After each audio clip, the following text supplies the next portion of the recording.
CTV News with Carlyle Fiset. Good evening. Thanks for joining us. We begin tonight with details from an independent audit looking into London's homeless hub system. The findings highlight overwhelming demand and long-term financial uncertainty. With more, here's Daryl Newcombe. An independent audit of London's 2 low-barrier service hubs for the unhoused determined that demand is straining the services and staff at Youth Opportunity Unlimited's hub as well as at LOSA's Indigenous-led hub. The audit report warns, quote, both hubs are operating at full capacity with wait lists, indicating the need for expanded space and resources. Mayor Josh Morgan has championed the whole-of-community response to homelessness and its network of hubs and supportive housing. We know that we don't have enough operating money to keep it going forever, and we also don't have enough spaces.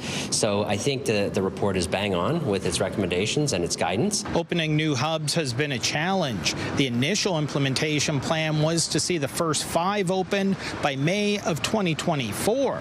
As well, the province promised a heart hub for London, but funding for that has yet to be provided. The future is, I think, within the heart hub structure. That's where the province has said they're going to fund. That's where the province and the minister has said things are working. We're going to continue to fund. Audit Committee Chair Elizabeth Pelosa believes the report highlights the urgent need for senior government funding. We have buildings and capital. It's the operational dollars that we really need to see ongoing commitment from the province. The audit also implies there are challenges progressing people out of the hubs and into supportive housing. Quote, since opening in 2023, the hubs have served over 100 individuals and helped over 40 individuals to secure housing. We need that space available for housing in the community to move them out, to move the next batch of people in, for we could see those higher rates of success and flow through. And the audit warns staff working in the successful but stressed hub system may be risking mental health impacts. Quote, the workforce supporting the hubs is highly committed but experiencing relatively low psychological health and safety. It is reasonable in any workplace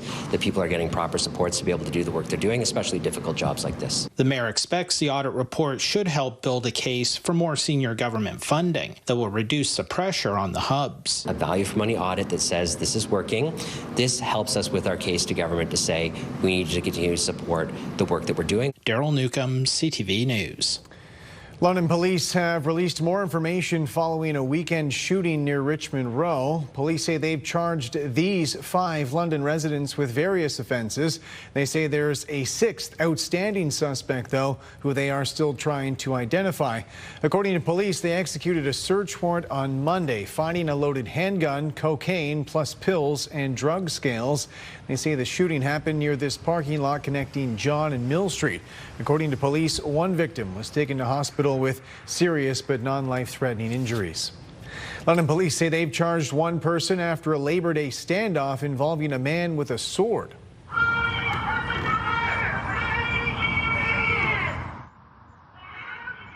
Bonded near Beaverbrook and Oak Crossing roads Monday around noon. Police say a man swung a sword at someone several times who was trying to move out of the home. A lengthy standoff ensued and no injuries were reported. St. Thomas City Police say they're investigating an attempted robbery at a bank on Talbot Street Tuesday afternoon. They say an employee and customer called 911. According to police, 4 men in their late teens or early 20s entered the building, binding several employees' hands. 1 appeared to have a gun. Police say the suspects fled the scene without taking any money or property, getting away in a silver or gray Honda CR-V.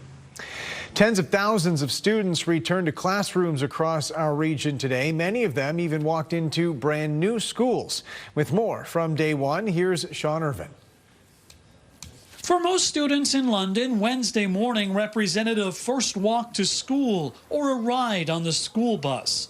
Some were full of nerves as they set out, including this grade 9 student who tried to describe how he felt. I don't know. I really don't know. It's a bit overwhelming, eh? Yeah, there's like buses and everything, and just you have to wake up 2 hours earlier. The latter start for elementary students was a welcome advantage at White Pine Public School, one of 2 brand new facilities in the Thames Valley District School Board opening Wednesday.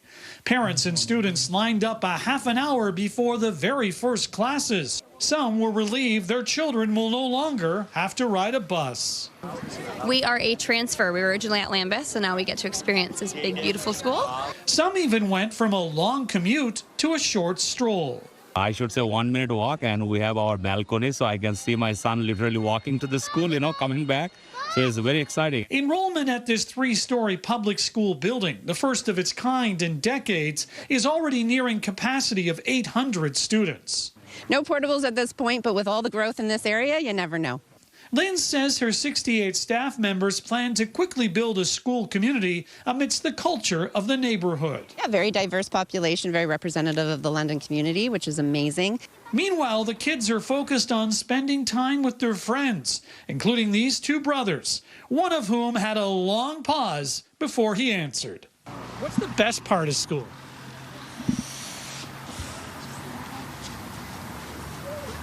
Recess. Mark that as a perfect grade in honesty as another school year begins. In London, Sean Irvine, CTV News. With kids heading back to class, reminders for parents to make sure they're set up to succeed and stay healthy. Whether it's watching for signs of sickness, staying on top of their mental health, or just getting to and from school safely, here's Stallone on the best advice. The start of the school year has officially kicked off, and London health professionals are reminding children and families to be extra cautious. I'm no stranger for infections for any parent, but we remind that as kids congregate together and the weather cools down, we know infections are going to rise. Doctors are encouraging parents to review hand hygiene with their children to help reduce the risk of illness. If your child isn't feeling well or your child has a fever, really important to stay home and prevent that spread of infection to others. Healthcare workers also stress the importance of keeping an eye on students' mental health, as the first month of school can often take a toll. Really make sure they have an open lines of communication and have the opportunity to seek health professionals or any help they needed if they see their child is struggling. London police say one of the biggest concerns this time of year is right here on the roads. Anyone driving a motor vehicle, right, should have their eyes focused on the road and ensuring that you're watching and being extra cautious through school zones, as well as any pedestrian crosswalks. They're also asking parents to ensure students walking home or taking the bus are well prepared. Making sure that they have the appropriate numbers, for example, if they get lost or if they get misdirected and they need help from either, an adult or even the police. The main message as students head back to school: stay cautious, stay prepared, and stay healthy. Stallone, CTV News. Home sales in the London area saw a sudden drop last month. According to the London and St. Thomas Realtors Association, 616 homes changed hands in August, and that's down from 725 in July. However, that's a year-over-year increase of more than 10%. The average sale price last month was also up roughly $650,000. More beer store closures were announced today, one of them in northwest London at Wonderland in Gainsborough. I'm kind of a big fan of beer, so I guess I'm kind of split. I'd like to see beer more readily available, but I hate to see them close and people get out of work. According to beer store officials, the outlet behind Sherwood Forest Mall will close by November 2nd. It's one of 6 stores closing announced by the provincial government today. Customers have been told to check the beer store's website for other options to return empties. Starting January 1st, all grocery stores selling alcohol will have to start accepting empties. I think the beer store has been a monopoly too long. As a past cross-border shopper before Trump, even their return policy and their buying beer in the corner store, Quebec has adopted that. I think Ontario took way too long to do it. There are growing calls for boycotts against Crown Royal whiskey. The brand's parent company is closing its bottling plant in Amherstburg, and there's been no shortage of public backlash. With more on the community concerns, here's Chris Campbell. We'd like to support them. The AMA Sportsman Association says it stands with the families affected by Diageo's decision. The club pledges to serve Crown Royal and 83 whiskey until February, but if the plant shuts down, both will disappear from their shelves. We're saying to our members that work there, we're still going to support you by selling your product because you're still bottling it. But as soon as the day comes, hopefully it never comes, that they close that plant, we won't be serving them products at our Sportsman's Club after that. After Premier Doug Ford dramatically poured a bottle of Crown out yesterday, Essex MPP Anthony Liardi is calling on the region to dump Diageo altogether. Go to your cupboards. If you see a Diageo product in your cupboard, dump it out.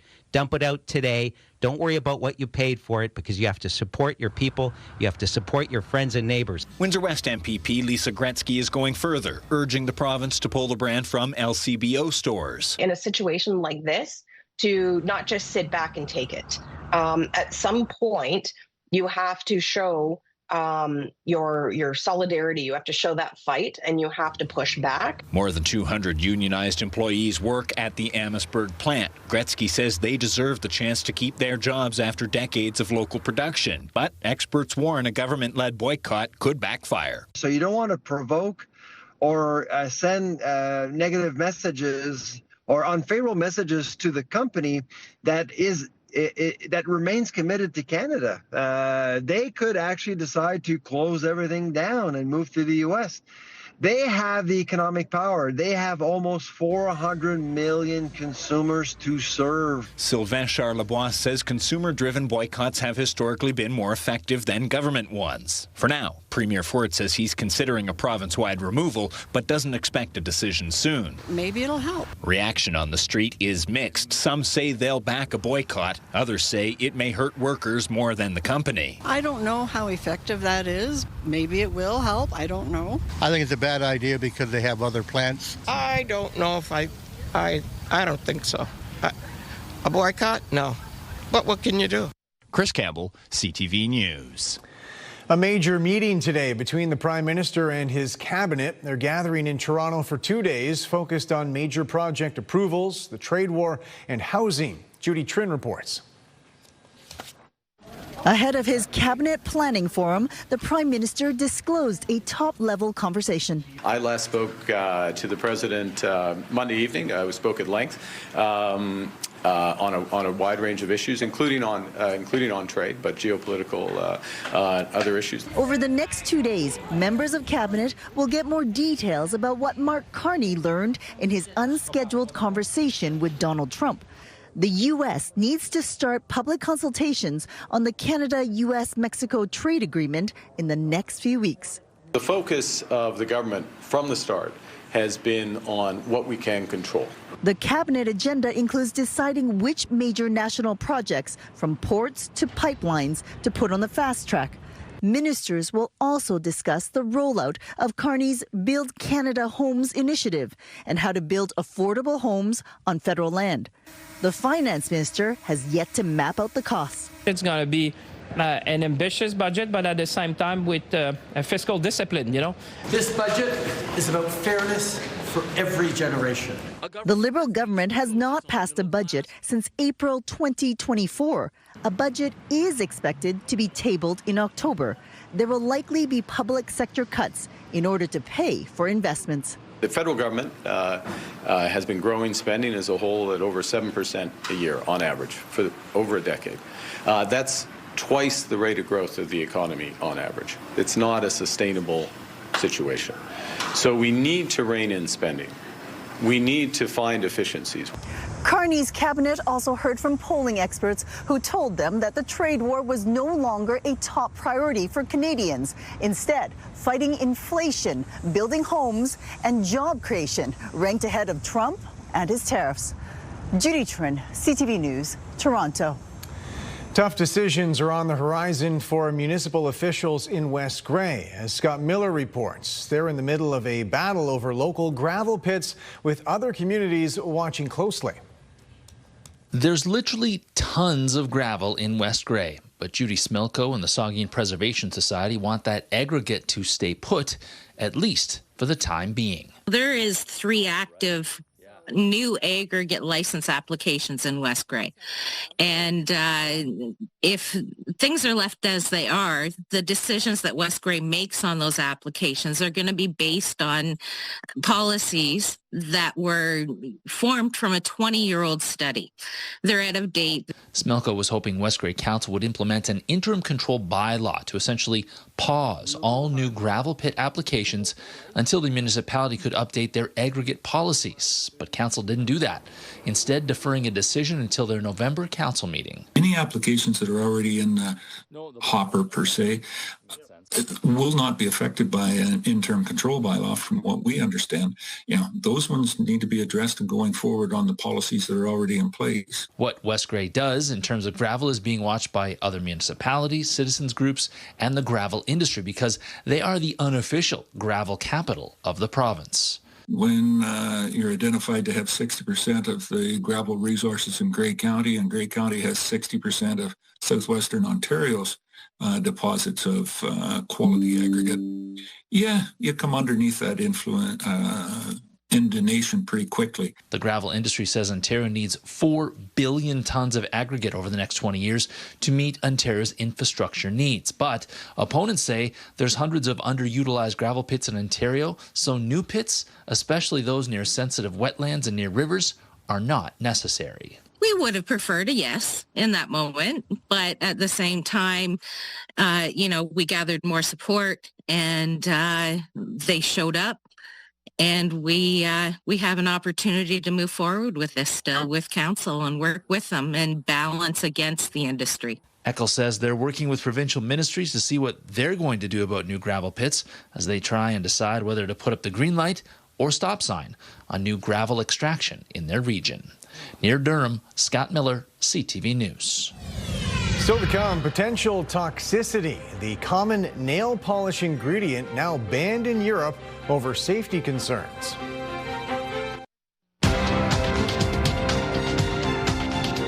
Strength in technology and basic materials helped Canada's main stock index finish higher today. The TSX gained 136 points. In New York, the Dow lost 25. The Nasdaq added 218.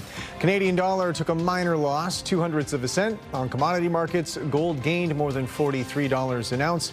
Oil dropped to $1.62 a barrel. A big hit to Canada's electric vehicle battery industry. The Quebec government is pulling the plug on a multi-billion-dollar project near Montreal. Millions had already been invested getting the site ready. Geneviève Beauchemin has more on what went wrong. Some trees were cut, the site prepared on this vast stretch of land east of Montreal where the Northvolt plant was to be built. But Quebec has now made it official. The project that was to give energy transition a boost is dead. The minister responsible for the file in Quebec, Christine Fréchette, announced the end of its financing deal for the battery plant and a plan to try to recuperate some of the money it invested. The project was launched in 2023, touted as the largest private investment in Quebec history. Swedish manufacturer Northvolt, then run by former Tesla executives, pledged to produce enough batteries to power 1 million electric vehicles a year on land in McMasterville and Saint-Basile-le-Grand. But we couldn't help glancing at Quebec. The project was touted as a cornerstone of the Filière Batterie, Quebec's bid to be a hub for EV battery production. Ottawa pledged money but hadn't put it in yet, while Quebec taxpayers spent nearly $500 million. Northvolt hit a series of roadblocks. Critics blamed the government for ignoring environmental assessment rules. EV sales also slowed, and Northvolt's financial woes added up. Évidemment, on est déçus. The mayor of McMasterville now says the town is disappointed to lose the thousands of high-paying jobs promised, but it's looking to the future. And Quebec says while Northvolt is done, the province's EV battery supply chain is still in the works.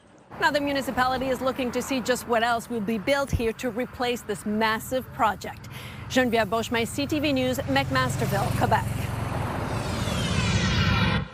Good evening. Rain and thunderstorms overnight. 10 to 15 millimeters expected. Starting your Thursday morning with a bit of rainfall as you head at the door. Grab your umbrella. You won't need it by the afternoon as rain will come to an end, but it will be cool. Thanks, Emma, for this photo of Lacey. We'll take a look at your weekend weather forecast coming up in just a few minutes. Welcome back on the desk with Julie Atchison now, and after a pretty still summery start to this week, especially coming out of that beautiful long weekend, we are starting to see a bit of a change tonight with some rain already in our region tonight. Yeah, we have a cold front coming in. This front could spark some thunderstorms across the region overnight. Rainfall amounts anywhere from 10 to 20 millimeters, so this is some good moisture coming in. Temperature this afternoon hit 26, so coming in a few degrees above normal. It really was beautiful. It felt like the upper 20s. Overnight, we'll dip down to about 13 in London, Midwestern Ontario, anywhere from 11 to 14 degrees, and a bit milder along the northern shoreline of Lake Erie. Okay, satellite radar. You can see this counterclockwise circulation well off to the northwest. We've had some heavy rainfall in northwestern Ontario, and rainfall warnings issued this afternoon. Heading into the evening, look, you can even see a little bit of snow mixing in, so temperatures on the very cool side tonight, and will continue to be cool. Now, the air will moderate a bit as it comes across southern Ontario, dealing with some rainfall through the late evening in midwestern Ontario. The front will cross the region heading into tomorrow morning. The main rain will come overnight, but we could still squeeze out a shower first thing in the morning.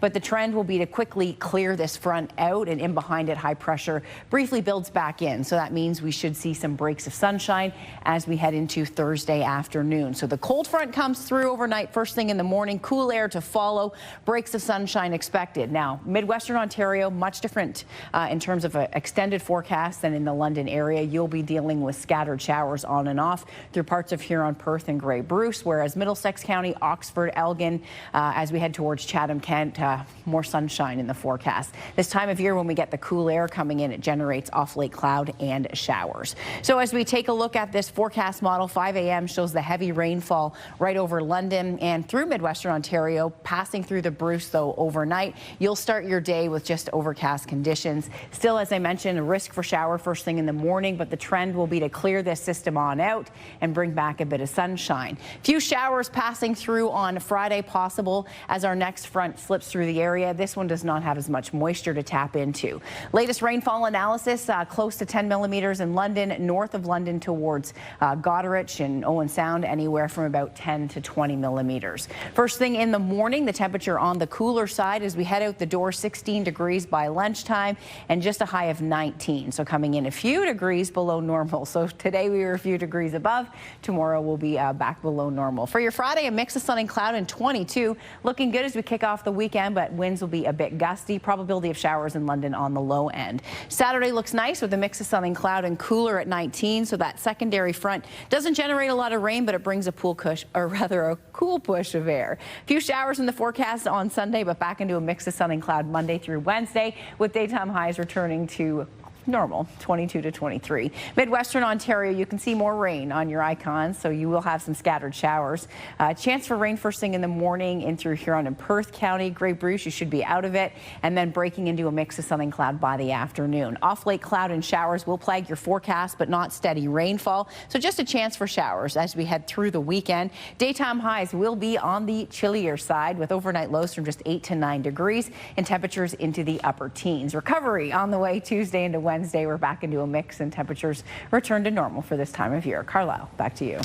Thanks very much, Julie. A common ingredient in nail polish is now banned in the European Union over safety concerns. EU officials say the substance is potentially toxic, forcing some Canadian manufacturers to react. Andrew Johnson reports. The gel on these nails will soon be missing a key ingredient. We are proactively reformulating everything anyways, just because we sell worldwide and we need to comply with all the different regulations across the world.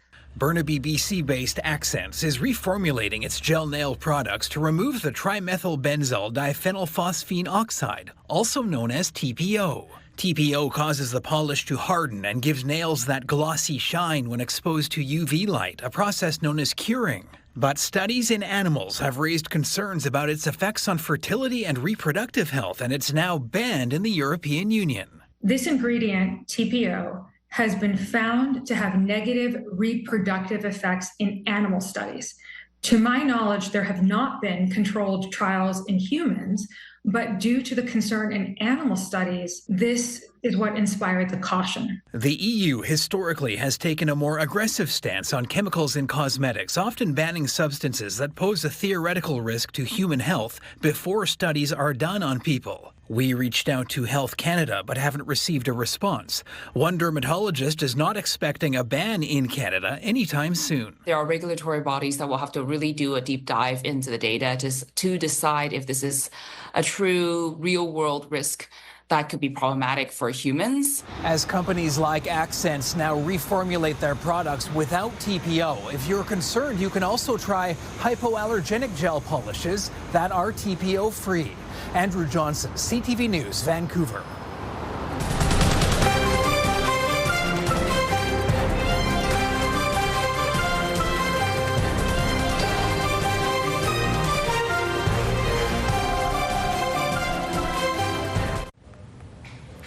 Welcome back. Finally tonight, a top track and field star from London getting ready for the World Championships. With more on the one major title Damian Warner has not yet won, here's Brent Lail. As an athlete, that's something that I've grown to appreciate, the ups and the downs of the decathlon. At 35, Damian Warner has seen it all in track and field's most grueling sport. It's really, really cool when you can go out there and you can put up 9,018 points and break an Olympic record. And it's not so fun when you go in there and you know height in an event like pole vault at an Olympic Games. But at the same time, you take those both in. You learn from those two situations. That's better. That's what he's been doing this year in preparation for this month's World Championships in Tokyo. It's the only major competition he hasn't won. Going to Japan is something that we did in 2021 for the Olympics when Damian won a gold medal and set the Olympic record. And we're staying in the same hotel. We're doing the same training camp at the same track for the same amount of time. So he's pretty excited, and so am I. Warner's recovering from a nagging knee injury. It held him back at the prestigious meet in Gotz, Austria earlier this year. He couldn't be as explosive as he normally is, but 8,500 points, which he scored at Gotz, only 60 people in the history of the world have ever done that. So for him, a disappointing decathlon would be the best for a lot of people. All these events require a lot of skill, so that's going to take time to learn what you need to learn. But while doing that, you want to make sure that you're not losing anything in the events that are your strong points. So for me, it's making sure that the hurdles, the 100 meters, the long jump are where they need to be, while also improving some of the events that have given me problems in the past. Warner continues to assess his future year by year. I remember having a conversation with Vince Carter a long time ago, and I asked him, when do you think you'll hang it up? And he said, when I'm not enjoying it anymore. Thankfully for me, that process hasn't started yet. The answer to what's next could be determined at the end of this month. However, Coach Leishon believes he has a lot left. If we can get him there healthy and feeling good, I think everybody will see that he's still the same guy. Brent Lail, CTV News. That's it for us. Thanks for watching. For all of us at CTV News London, I'm Carlyle Fiset. Have a good night.